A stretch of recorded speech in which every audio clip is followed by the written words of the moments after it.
రావడం జరిగింది భారతీయ కిసాన్ సంఘ్ తరఫున.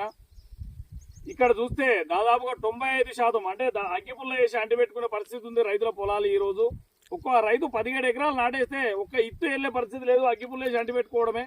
అంత దారుణంగా ప్రకృతి కన్నెర్ర చేసింది. ఇప్పటికైనా ప్రభుత్వాలు కళ్ళు తెరిచి ఈ రైతులను ఆదుకోకపోతే రైతు మళ్ళీ వ్యవసాయం చేసే పరిస్థితి లేదు.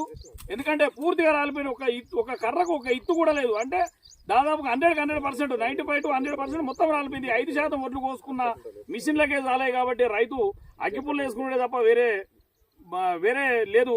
ఎందుకంటే ప్రభుత్వం వెంటనే స్పందించి ఏఈఓ వస్తే ఇక్కడ దాకా తొవ్వ సరిగా లేదు, ఏఈఓ ఆన్యం ఉండి రాసుకొని 30% 40% అని కాదు, ఇది 100% రాలింది.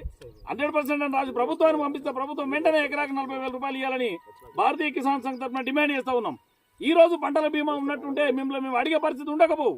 పంటల బీమా లేకపోవడం వల్ల ఇలా ప్రభుత్వాన్ని డిమాండ్ చేయాల్సి వస్తుంది. మీరు ఇప్పటికైనా